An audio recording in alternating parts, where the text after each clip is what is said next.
سلام تماشابینان گرامی، خلاصه خبرهای مهم 21 فوریه تاجیکستان و منطقه را از پایگاه خبری بامداد برایتان پیشکش میکنیم. شروع میکنیم از یک نگاه کوتاه به سرخط خبر مهم روز.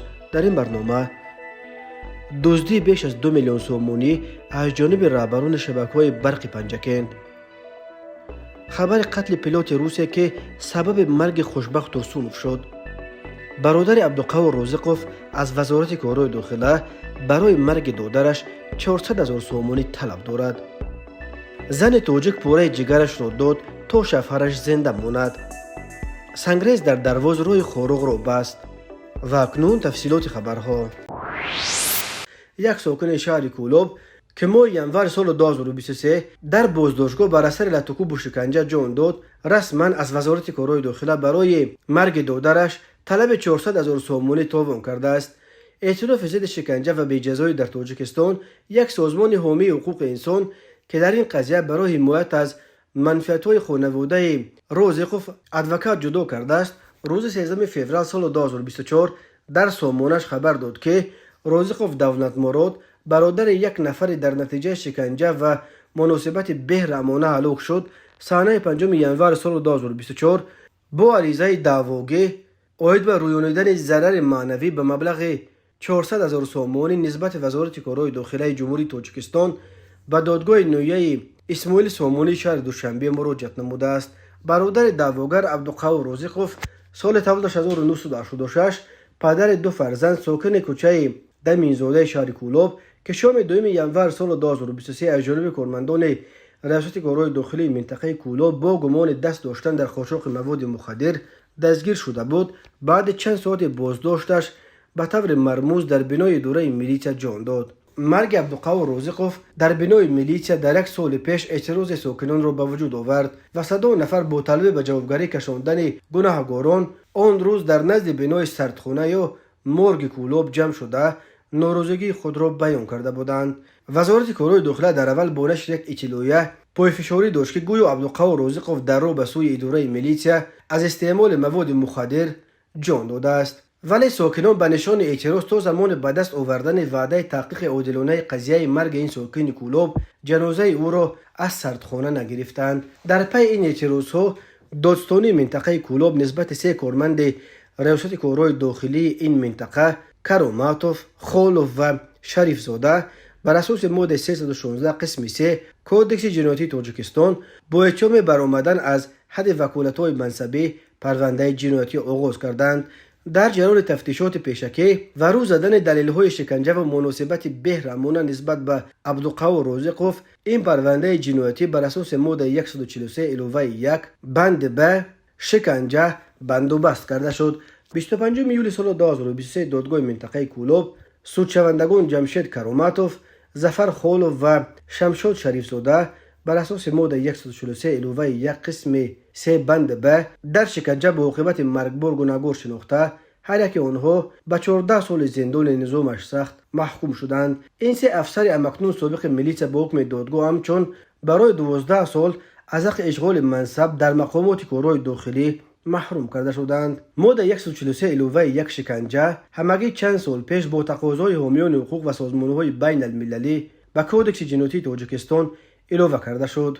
ائتلاف ضد شکنجه گفت که رازقوف دولتمراد، برادر مرحوم، در این پرونده جنایتی پرسر و صدا قانونا جبر دیده اعتراف شده و از کردارهای سابق کارمندان مقامات کارهای داخلی به او ضرر معنوی رسانیده شده است. اکنون او تلاش میکند تا توسط دادگاه از وزارت کارهای داخله برای مرگ برادرش تاوان برویاند. در گذشته وزارت کارهای داخله در چندین حالت برای بدرفتاری کارمندانش به پرداخت تاوان به خانواده‌های قربانیان شکنجه از جمله به نزدیکان بهرام‌الدین شادیف، اسماعیل باباجانوف وادار کرده شده بود، ولی حجم تاوان مبلغ خیلی کمتر از 30,000 تا 46,000 سومونی را تشکیل میداد.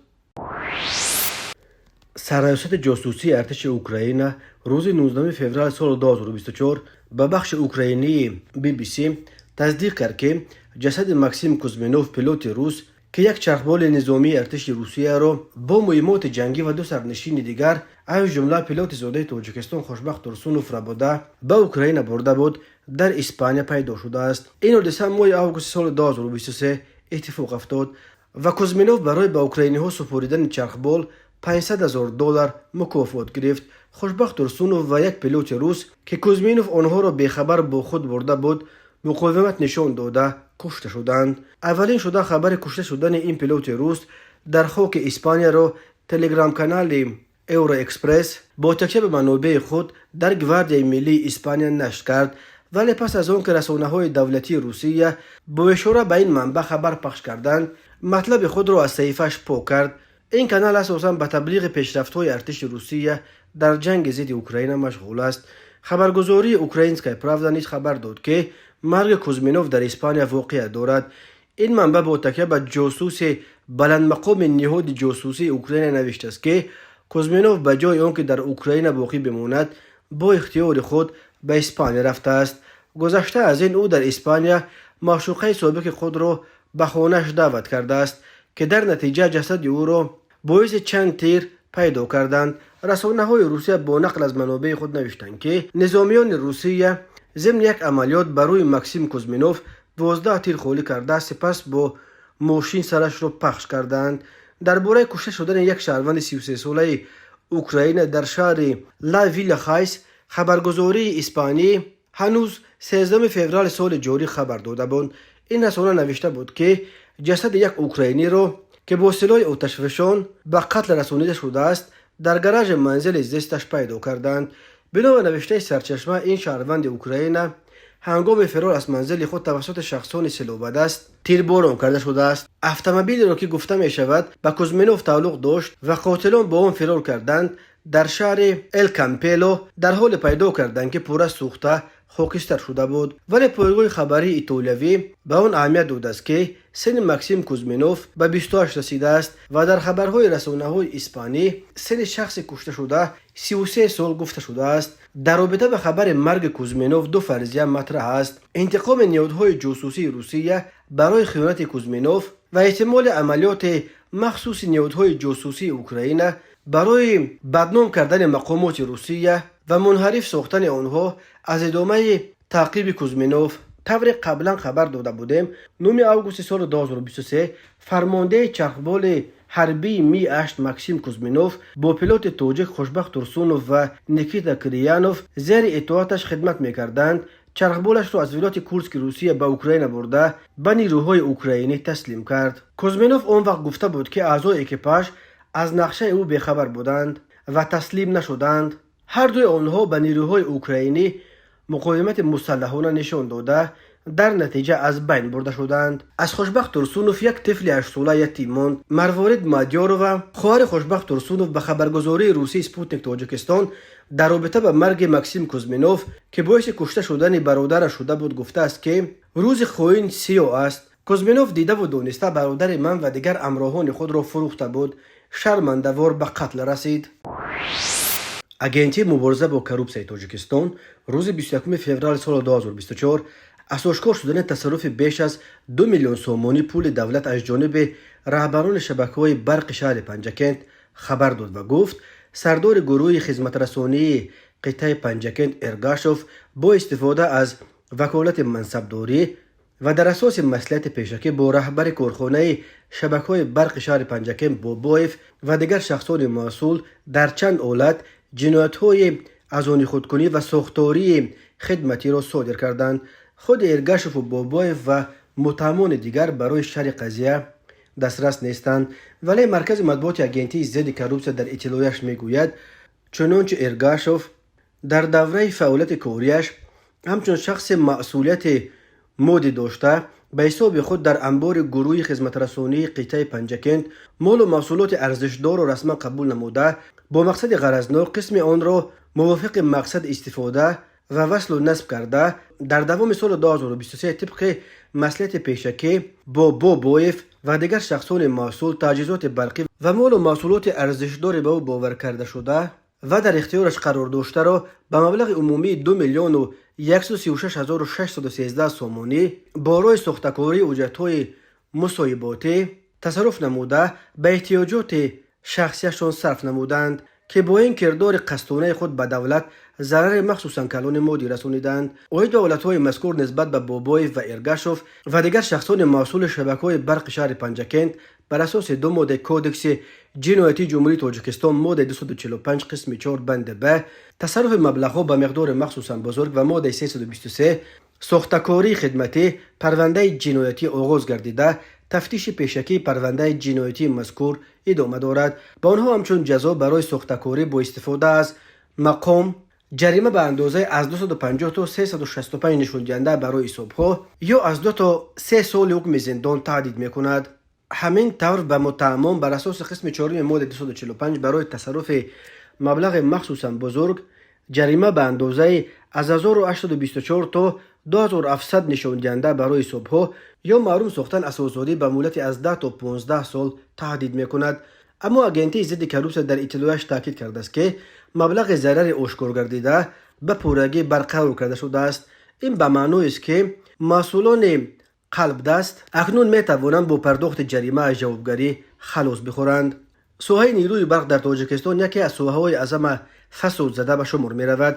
قرض شرکت برق تاجیک با وجود مقام مونوپولیستیش در بازار به 33 میلیارد سومونی یا 3 میلیارد دلار برابر شده است. حکومت تاجیکستان هر سر چند وقت نرخ نیروی برق را با مقصد از ورطه قرض برآوردن برق تاجیک بالا میبرد، ولی کارشناسان کروپسیا را یک منبع و عامل اساسی به باطلاق قرض غرق شدن این شرکت نامیده میگویند تا زمانی که کروپسیا در ساحه برق ریشه‌کن کرده نشود یگان قرار بالا بردن نرخ برق این شرکت را از رسوایی ناگزیر نجات دادن نمیتواند.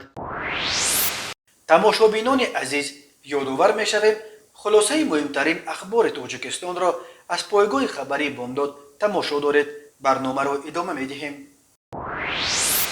مرکز مطبوعات وزارت تندرستی تاجیکستان روز 21 فوریه سال 2024 با نشر یک گزارش ویدیویی از یک جوانزن ساکن شهر بوستان همچون نمونه محبت و صداقت و وفاداری نسبت به شوهر و جانفدایی این جوانزن ستایش کرد.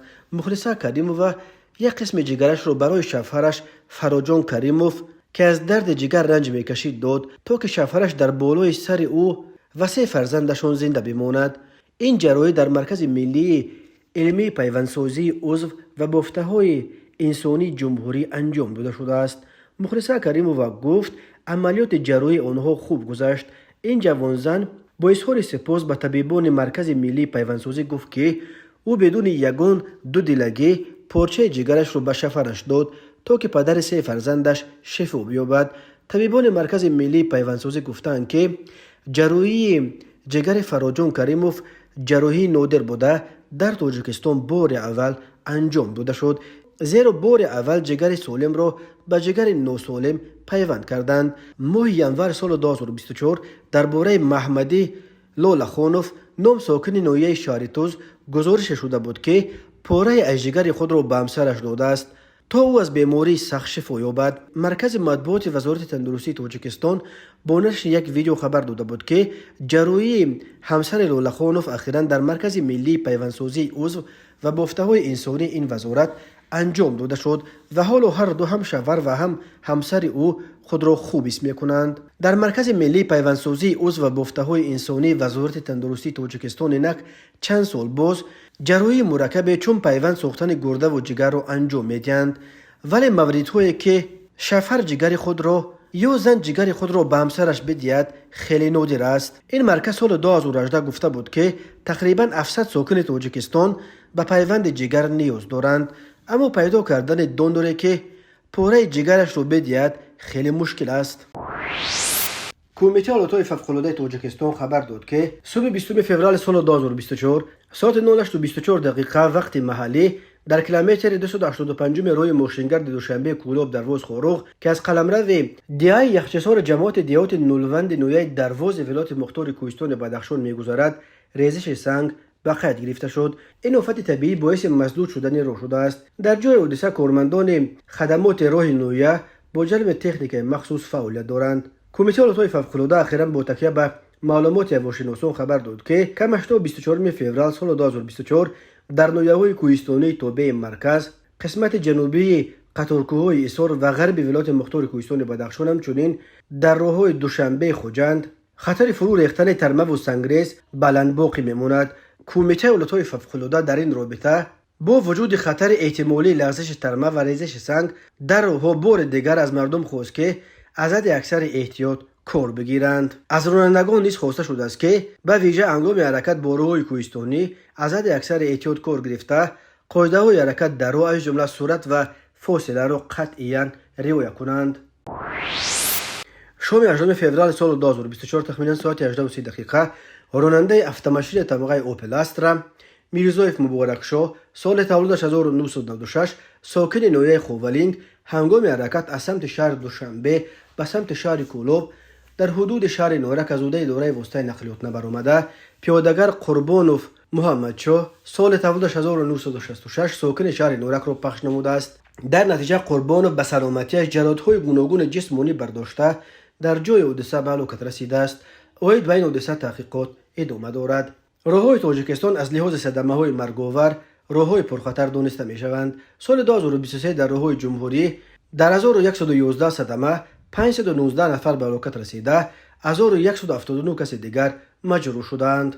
سال 2022 بر اثر 1096 صدمه در راههای تاجیکستان 416 نفر جان باخته، 1197 تن دیگر جراحت برداشتند. تماشابینان عزیز و گرامی، این بود مرور به خلاصه چند خبر مهم امروز تاجیکستان. خبر و گزارش های بیشتر از تاجیکستان و درباره تاجیکستان و اطراف آن را در سامانه پایگاه خبری بامداد در این نشانه پیگیری نمایید: www.bamdad.com. خوش باشید.